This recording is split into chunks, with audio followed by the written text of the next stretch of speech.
Pria picak berkumis tipis ini kembali menyeringai. Meskipun wajahnya tampan dan pakaiannya yang dikenakannya nampak mahal, namun sudah jelas ia bukan orang baik-baik. Aura angker yang mampu membuat siapapun yang berada di dekatnya menjadi ketakutan selalu terpancar dari wajahnya, apalagi ketika ia sedang tersenyum atau menyeringai seperti sekarang ini. Akan sanggup membuat siapapun yang melihatnya akan bergidik ngeri dengan bulu kuduk dan bulu roma merinding.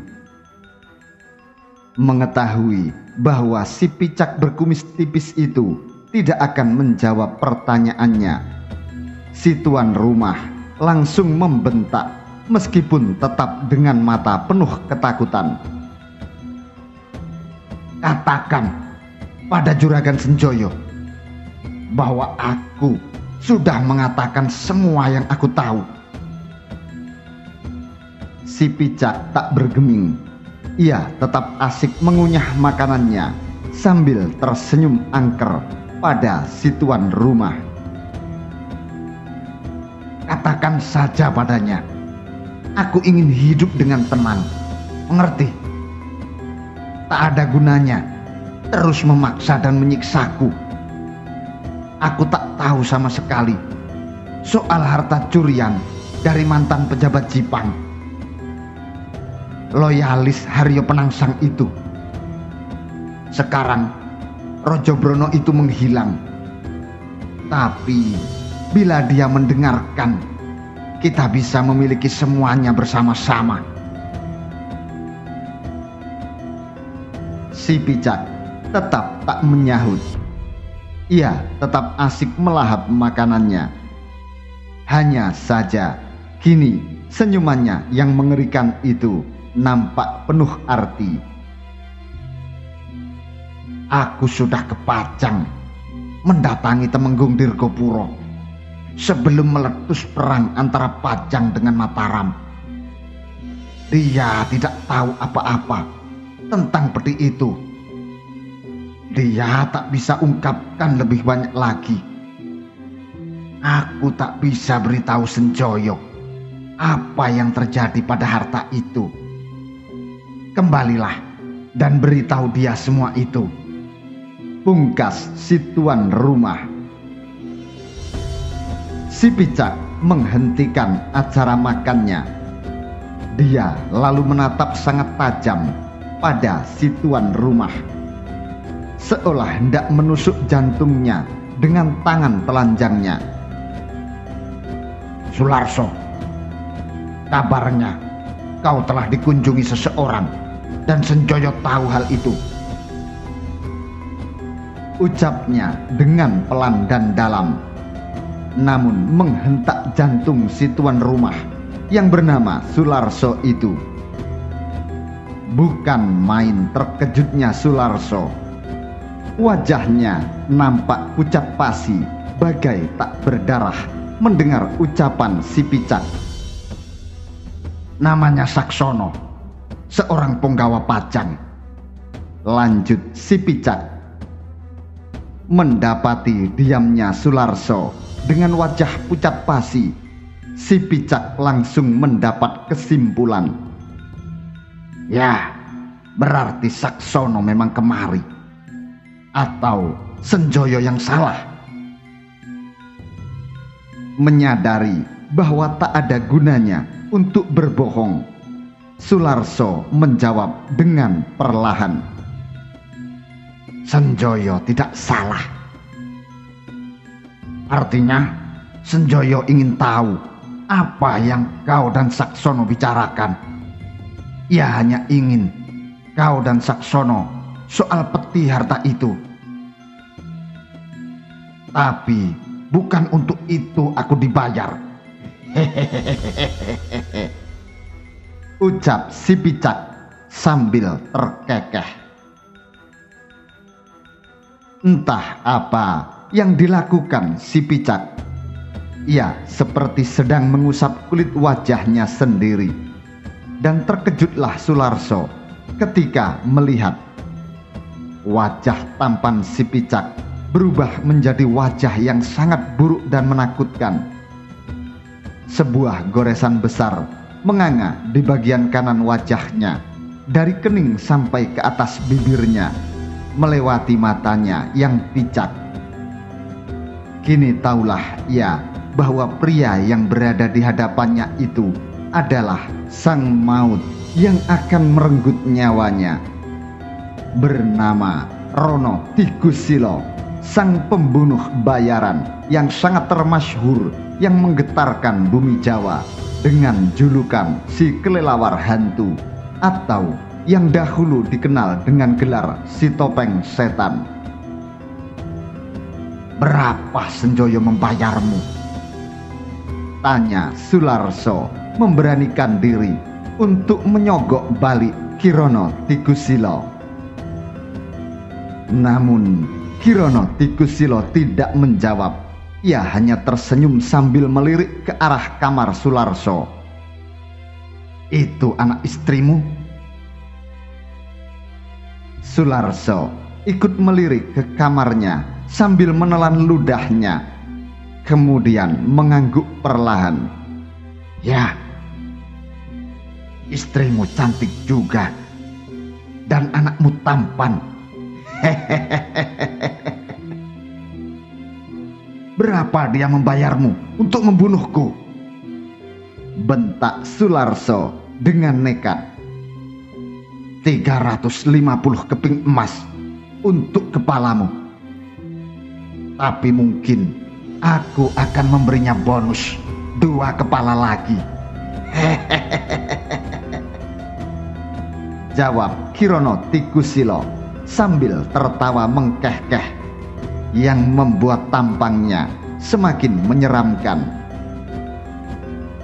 Kembali Sularso menelan ludahnya, lalu berusaha menenangkan dirinya di tengah debaran jantungnya yang berdegup amat kencang. Ia tahu persis bahwa untuk melawan Kirono Tigusilo adalah satu hal yang amat percuma. Dengan kondisi tubuh normal, alias ketika ia masih mempunyai 2 kaki saja, ia pasti akan dikalahkan Kirono Tigusilo dengan mudah. Apalagi dengan keadaan 1 kaki seperti sekarang ini. Sularso menghela nafas. Ia kemudian berdiri dari kursinya, lalu berjalan ke arah lemari di dekat meja makan. Ia kemudian membuka kunci pintu lemarinya, kemudian mengambil sebuah peti kecil. Kembali ia membuka kunci peti kecil tersebut, lalu mengambil 5 kantong kain dari dalamnya. Kirono Tigusilo terus memperhatikan semua tindakan Sularso dengan tanpa berkedip. Kemudian Sularso melemparkan 5 kantong kain ke hadapan Kirono Tigusilo. "Itu semua yang aku miliki. 500 keping emas," ucap Sularso. 500 keping emas? Apakah ini kau ambil dari peti harta mantan pengikut Aryo Penangsang? Tanya Kirono Tigusilo. "Itu bukan urusanmu. Yang jelas itu semua yang aku punya. Ambillah semuanya dan tinggalkan kami," bentak Sularso. Kirono Tigusilo membuka lalu melihat isi kantong itu satu persatu. Isinya memang kepingan-kepingan emas besar. Ini memang jumlah yang lumayan. Yakin kau hanya memintaku pergi dengan emas sebanyak ini? Tidak, aku juga minta kau untuk membunuh si berdebah serakah Senjoyo itu. Jawab Sularso lantang. Ya. Kirono Tigusilo mengangguk-anggukkan kepalanya. Jadi, kau juga ingin menyewaku untuk membunuh Senjoyo? Baiklah, aku bersedia. Anggap saja sudah terlaksana. Bagus, sekarang pergilah dari sini selamanya. Tapi, kau tahu kenapa aku memintamu untuk menganggap permintaanmu sudah terlaksana? Tanya Kirono Tigusilo sambil menyeringai penuh arti. Sularso tidak menjawab. Ia hanya menatap tajam pada Kirono Tigusilo. Karena masalahnya aku selalu menyelesaikan tugas yang diminta oleh orang yang membayarku. Maka Senjoyo akan mati menyusul kau, anak, dan istrimu.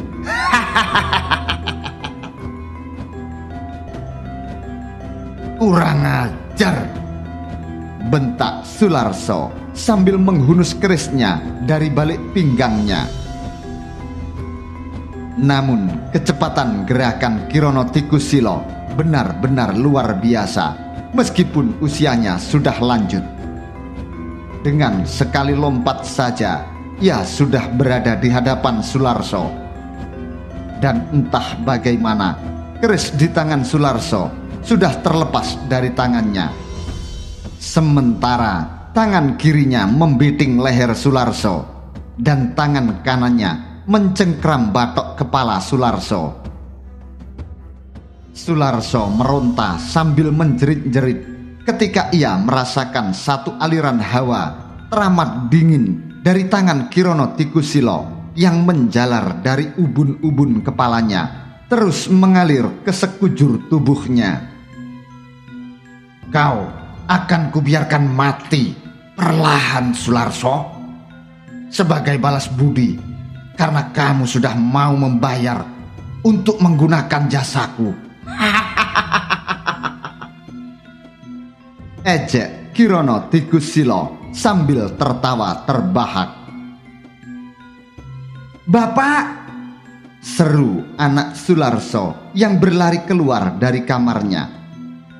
Ia lalu mengambil sebilah arit yang biasa digunakan untuk mengambil rumput, lalu dengan nekat menerjang Kirono Tigusilo. Anakmu yang duluan, Sularso.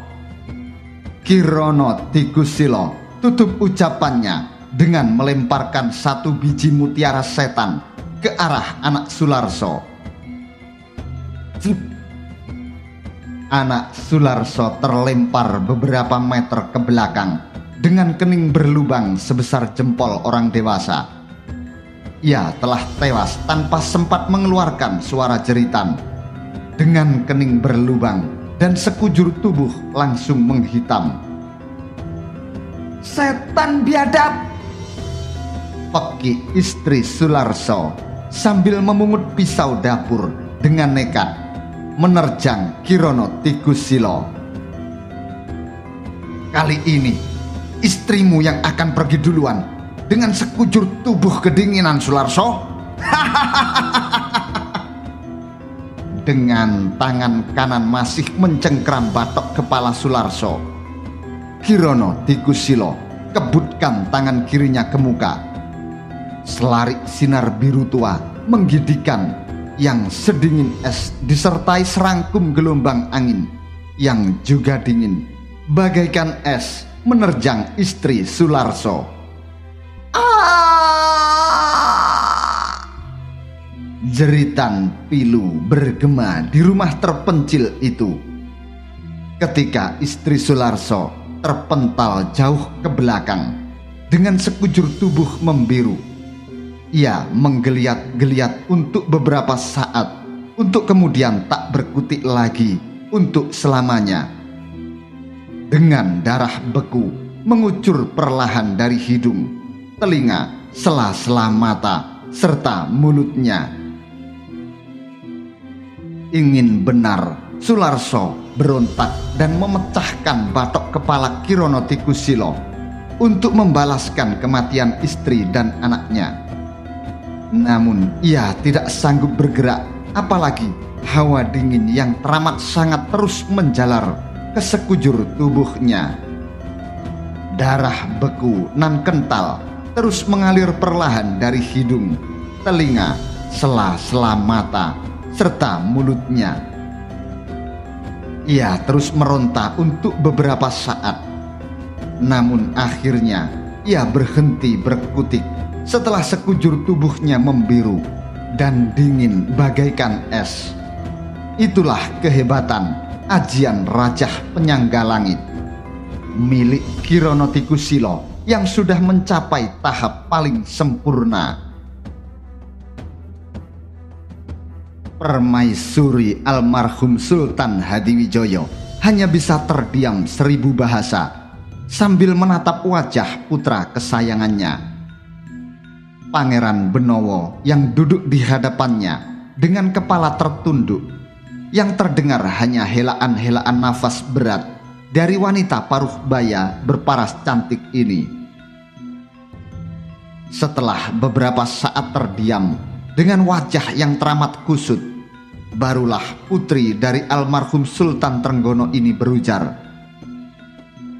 "Masalahnya tidak segampang itu, anakku. Kamu seorang putra mahkota, pengganti sah dari romomu yang sudah berpulang ke sisi Gusti Allah. Yang kamu hadapi bukan saja para adipati dan pembesar negeri, tapi rakyat yang juga tahu bahwa kamulah yang akan menggantikan romomu." Pangeran Benowo mengernyitkan keningnya sambil tetap dalam posisi menundukkan kepalanya. Setelah menghela nafas berat, barulah ia menjawab, "Terus terang, hamba bingung, Ibu.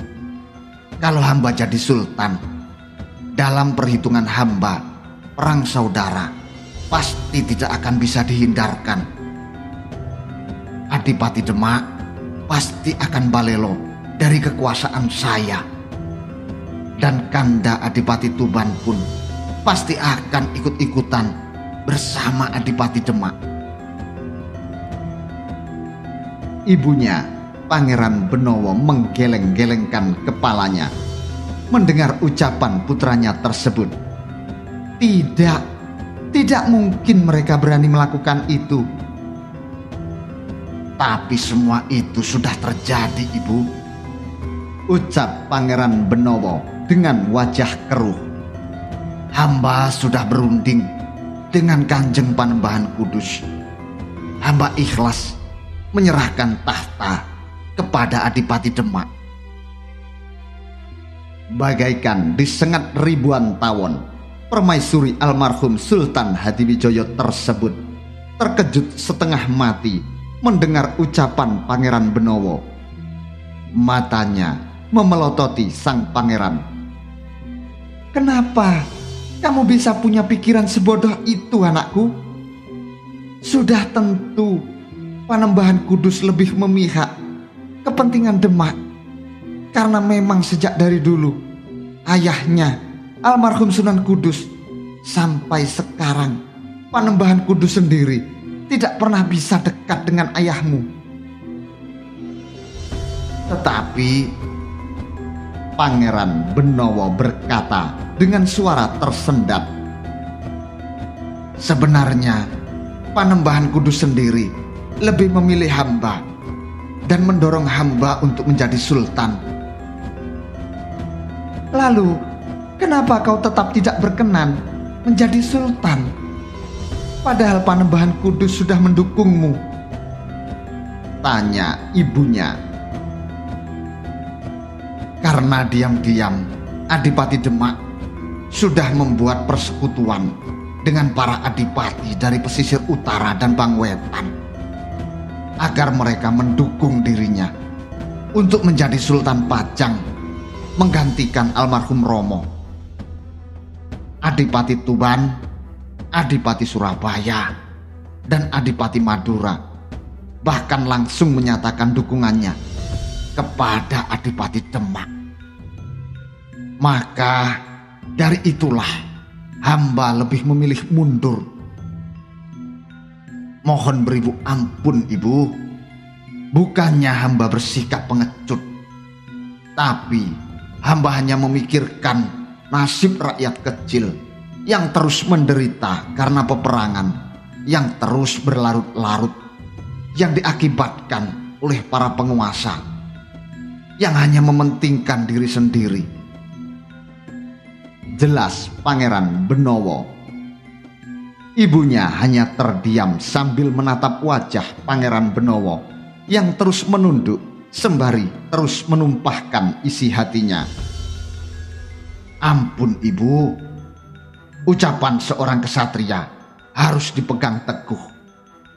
Hamba sudah berjanji langsung pada Kanjeng Panembahan Kudus. Lanjutnya,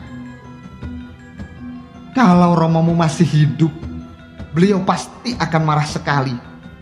Karena sebenarnya hanya kamu yang dipercaya untuk memegang tampuk pemerintahan di Pajang sepeninggal beliau. Ucap Ratu Ayu Cempoko, istri almarhum Sultan Hadiwijoyo, dengan suara berat dan bergetar. Semua sifatmu yang begitu mempedulikan rakyat kecil menggambarkan perwatakan seorang raja yang adil dan bijaksana.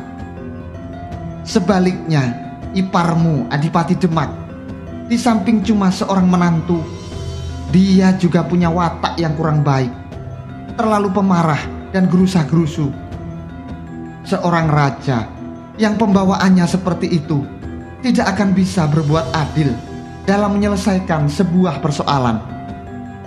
Lanjutnya, lalu apa yang harus hamba lakukan, Ibu? Tanya Pangeran Benowo. Karena kamu sudah berjanji untuk melepaskan hakmu, terpaksa kamu harus menaatinya. Tetapi kalau nanti ternyata Adipati Demak berlaku tidak adil, maka kamu berkewajiban untuk menegur atau bahkan kalau perlu menyingkirkan dia. Tegas sang ibu. Pangeran Benowo pun mengangguk-angguk dengan lemas. Ia lalu menghaturkan sembahnya. Hamba ibu. Sang ibu pun mengangguk-angguk perlahan. Dia lalu membelai kepala dan bahu Pangeran Benowo dengan penuh kasih sayang sekaligus rasa prihatin. Meskipun Pangeran Benowo bersikukuh bahwa ia sendirilah yang melepas haknya, tapi tetap saja sang ibu merasa semua keruwetan politik ini sangat tidak adil untuk putra kesayangannya tersebut. Di sebuah taman bunga yang ditumbuhi beraneka bunga yang sangat indah, nampak seorang pemuda dan seorang gadis sedang berlari-larian sambil tertawa-tawa. Pemuda itu tak lain adalah Surodipo yang berpakaian bak seorang pangeran. Tengah mengejar-ngejar Retno Jumini yang berpakaian bak seorang putri keraton pun terus berlari menghindarinya sambil tertawa jahil, menggoda kekasihnya tersebut. Surodipo terus berusaha untuk mengejarnya, hingga akhirnya ia berhasil menerkam gadis berkulit hitam manis tersebut.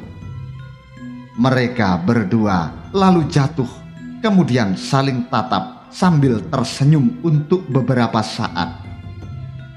Ketika wajah mereka saling mendekat untuk mempertemukan bibir mereka masing-masing, tiba-tiba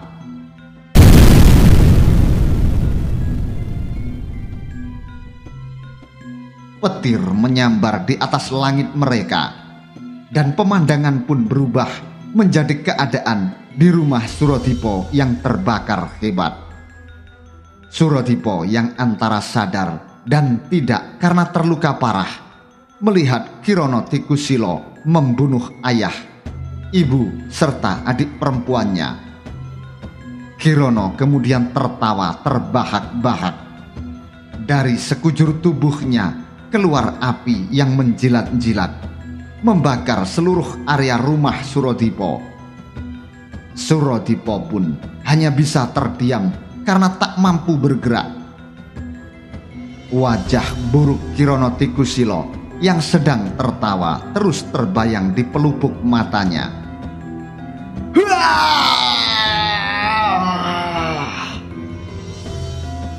Surodipo keluarkan seruan tertahan. Ia membuka matanya dan langsung melompat bangun dari tidurnya. Ia kemudian melihat keadaan di sekitarnya. Ternyata ia sedang berada di kamarnya sendiri. Hari pun masih gelap, baru menjelang subuh.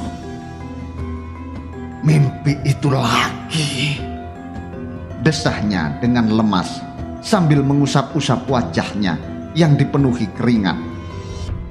Surodipo kemudian duduk untuk mengatur nafasnya yang tersengal-sengal. Sekujur tubuhnya dibasahi oleh keringat dingin. Duh Gusti, kenapa mimpi itu terus datang menghantui hamba? Desahnya.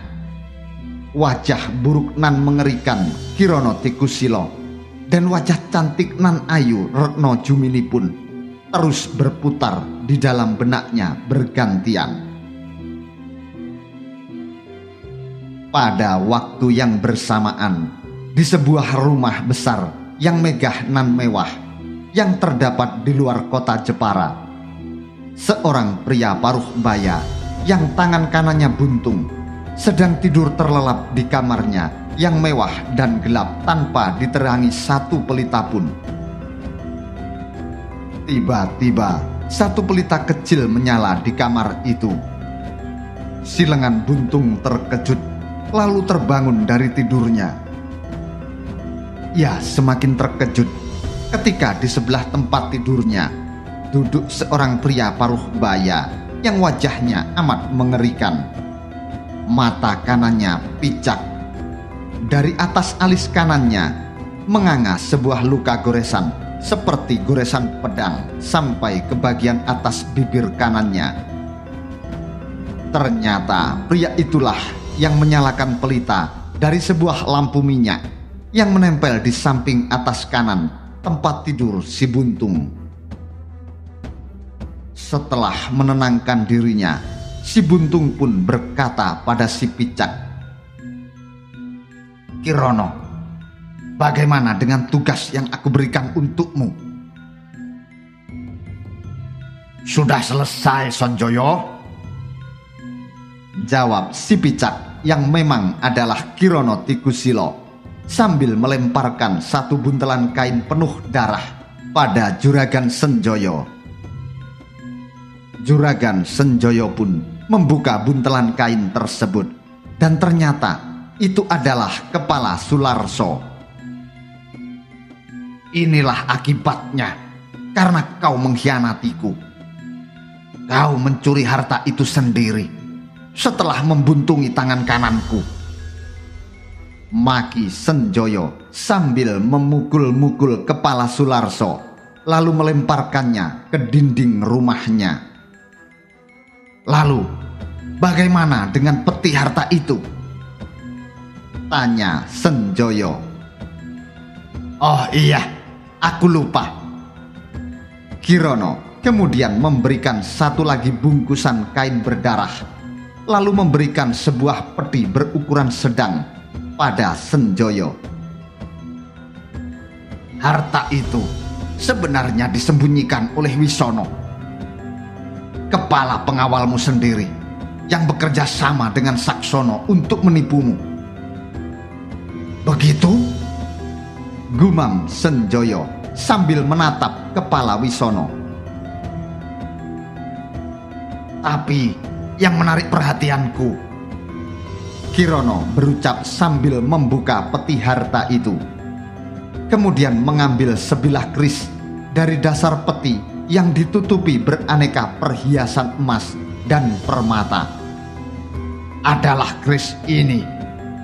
Bukankah kau bersikeras menyuruhku untuk mengejar dan mendapatkan peti ini karena keris ini? Senjoyo memelototi keris di tangan Kirono sambil menelan ludahnya.